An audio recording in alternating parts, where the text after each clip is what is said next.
YouTube channel එකට හරි ආදරෙන් එකතු කරගන්නවා. O level, A level කරන හැම ළමයෙක්ටම තියෙන අනිවාර්ය ප්‍රශ්නයක් තමයි සිංහල අක්ෂරමාලාව කියන්නේ. සිංහල අක්ෂරමාලාවේ තියෙන හැම වැදගත් කරුණක් ගැනම අද අපි කතා කරමු. හෝඩිය. හෝඩිය විදිහට අප හඳුන්වන්නේ අප මුවින් පිටවන ශබ්ද සංකේත වලට. මේ විදිහට විවිධාකාර ශබ්ද සංකේත එකට එකතු වෙලා තමයි වචනයක් හෙවත් පදයක් හැදෙන්නේ. මේ විදිහට හදාගන්න වචන එකට එකතු වෙලා තමයි වාක්‍යයක් හැදෙන්නේ. අපගේ අදහස් අනුන්ටත් අනුන්ගේ අදහස් අපටත් දැන ගැනීමට මේ මගින් හැකියාව ලැබෙනවා. අක්ෂරමාලාව, වර්ණමාලාව, හෝඩිය විදිහට අපි හඳුන්වන්නේ නූතන සිංහල අක්ෂරමාලාවයි. දැනට ඉතිරිව ඇති පැරණිම ව්‍යාකරණ ග්‍රන්ථය විදිහට දඹදෙණි යුගයේ 13 වන සියවසේ රචනා වූ සිදත් සංගරාව හඳුන්වනවා. ප්‍රතිරාජ පිරිවෙන් හිමිනමක් විසින් රචිත මෙය අක්ෂර 30කින් සමන්විත වෙනවා. නූතන සිංහල අක්ෂරමාලාව ස්වර අකුරු 18කිනුත් ව්‍යංජන අකුරු 42කිනුත් සම්පූර්ණ වෙනවා. සිංහල අක්ෂරමාලාව මූලිකව කොටස් දෙකකට බෙදා වෙන් කරලා තියෙනවා. ස්වර අක්ෂර සහ ව්‍යංජන අක්ෂර විදිහට. ස්වර අක්ෂර තනිව උච්චාරණය කරන සර, ප්‍රාණාක්ෂර, කණකුරු, පිළිකුරු කියන නම් වලින් මේ ස්වර අක්ෂර හඳුන්වනවා. ස්වර අක්ෂර මූලිකව කොටස් දෙකකට බෙදා වෙන් කරනවා. බස්ස ස්වර සහ දීර්ඝ ස්වර විදිහට. බස්ස ස්වර නැත්නම් කෙටි අකුරු, ලුහු අකුරු කියලා අපි මේ බස්ස ස්වර හඳුන්වනවා. ඇදිලා උච්චාරණය වෙන්නේ නැති අක්ෂර තමයි අපි බස්ස ස්වර විදිහට හඳුන්වන්නේ. උදාහරණ විදිහට ආ, ඈ, ඊ, ඌ, ඊලු, ඉරු, ඒ, ඕ කියන අක්ෂර බස්ස ස්වර වලට අයත් වෙනවා. දීර්ඝ ස්වර නැත්නම් අපි කියනවා ඇදිලා උච්චාරණය කරන අක්ෂර. මේ අකුරු හඳුන්වනවා දීර්ඝ දිගු ගුරු කියලා. ඒ කියන්නේ දීර්ඝ අක්ෂර, දිගු අක්ෂර, ගුරු අක්ෂර කියලා. උදාහරණ විදිහට ආ, ඈ, ඊ, ඌ ඔය විදිහට ඇදිලා උච්චාරණය වෙන අක්ෂර තමයි දීර්ඝ ස්වර කියන්නේ. දැන් අපි කතා කරමු ව්‍යංජන අක්ෂර ගැන. ව්‍යංජන අක්ෂර කියන්නේ තනිව උච්චාරණය කරන්න බැරි ස්වරයක් සමග උච්චාරණය කළ හැකි අක්ෂර වලට. මේවා අපි හඳුන්වනවා මලකුරු හෙවත් මාතා අක්ෂර, ගතකුරු හෙවත් ගාථාක්ෂර කියලා. ව්‍යංජන මාලාවේ ප්‍රභේද රාශියක් තියෙනවා. අපි දැන් ඒකින් එක කතා කරමු. වර්ගාක්ෂර.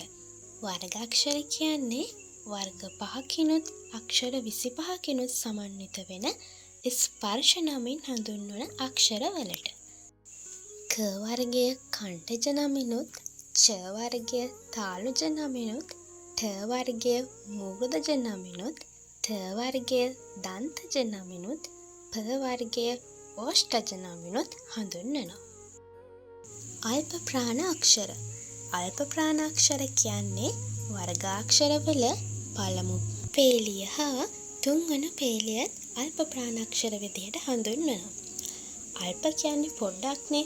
අපි උච්චාරණය කරනකොට අඩු වායු ධාරාවක්, අඩු ආයාසයක අවශ්‍ය වෙන හින්දා තමයි අල්ප ප්‍රාණාක්ෂර කියලා කියන්නේ. ක, ච, ඨ, ත, ප, ග, ච, ඩ, ද, බ කියලා අක්ෂර 10කින් අල්ප ප්‍රාණාක්ෂර සමන්විත වෙනවා. මහ ප්‍රාණාක්ෂර උච්චාරණය කරනකොට වැඩි හුස්මක් පිට වෙන හින්දා තමයි මහ ප්‍රාණාක්ෂර කියලා කියන්නේ. අල්ප ප්‍රාණාක්ෂර වගේම මේකෙත් ක, ච, ඨ, ත, ප, ග, ච, ඩ, ද, බ කියලා අක්ෂර 10ක් ඇතුළත් වෙනවා. වර්ගාන්ත අක්ෂර වර්ගයන්හි අගට යෙදිලා තියෙන හින්දා වර්ගාන්ත අක්ෂර කියලා හඳුන්වනවා. නහයට බරව උච්චාරණය වන නිසා අනුනාසික්‍ය කියලත් වර්ගාන්තාක්ෂර වලට කියනවා. ඤ කියලා අකුරු 5කින් වර්ගාන්තාක්ෂර සම්පූර්ණ වෙනවා. සංඥක අක්ෂර වර්ගවල 5 වන හා 3 වන අකුරු එකතු වීමෙන් මෙම සංඥක අකුරු නිර්මාණය වෙනවා. ව්‍යංජන අක්ෂර දෙකක් එකට එකතු වෙලා මෙම අක්ෂර නිර්මාණය වෙලා තියෙනවා. ඒ හින්දා මේ අක්ෂර වලට සංයුක්තාක්ෂර නැත්නම් අර්ධානුනාසික අක්ෂර කියලා හඳුන්වනවා. අර්ධානුනාසික අක්ෂර කියලා කියන්නේ නාසයෙන්ද පොඩි දායකත්වයක් හම්බෙන හින්දා. හංග, හංජ, හඬ, හඳ, බ කියන අක්ෂර 5කින් සංඥක අක්ෂර සම්පූර්ණ වෙනවා. අන්තාක්ෂර නැත්නම් අර්ධ ස්වර කියලා අපි මේ අකුරු හඳුන්වනවා. ය, ර, ල, ව කියන්නේ අන්තාක්ෂර හෙවත් අර්ධ ස්වරයි. ඌෂ්මාක්ෂර උච්චාරණය කරනකොට උණුසුම් වායු ධාරාවක් පිට වෙන හින්දා ඌෂ්මාක්ෂර කියලා හඳුන්වනවා. ශාෂ, සහ, ල, නෑ, ෆ, හ, අං කියන අක්ෂර තමයි ඌෂ්මාක්ෂර වලට අයත් වෙන්නේ. අනුස්වාරය. අනුස්වාරය කියන්නේ අං කියන එකට අපි කියන්නේ බිංදුව කියලා. උදාහරණ විදිහට ගංගාව, ලංකාව, සංගමය වගේ අකුරු අනුස්වාරයට අයත් වෙනවා. විසර්ගය. විසර්ගය කියන්නේ අං කියන පදය. ඒ කියන්නේ බිංදු 2. උදාහරණ විදිහට අන්තපුරය, මනංකල්පිත, දුක්ඛ කියනකොට අපි දාන මේ බිංදු 2ට තමයි විසර්ගය කියලා කියන්නේ. උපත්මානීය අක්ෂර. උපත්මානීය අක්ෂර කියන්නේ ඉංග්‍රීසි භාෂාවේ F අකුර බලපෑම මත සිංහලයට අලුතින් එක්වෙච්ච අක්ෂර වලට තමයි උපත්මානීය අක්ෂර කියන්නේ. කක්කුට්ටා, ගජකුම්බා කියන නම් වලින් මේ උපත්මානීය අක්ෂර හඳුන්වනවා. උදාහරණ විදිහට ෆාතිමා, ෆාමසි, ෆැෂන් වැනි වචන අයත් වෙනවා. ഘോഷාක්ෂර. ഘോഷාක්ෂර කියන්නේ උච්චාරණය කරන විට ഘോഷාවක් ඇති වෙන අක්ෂර. මෙන්න මේ අක්ෂර ഘോഷාක්ෂර වලට අයත් වෙනවා.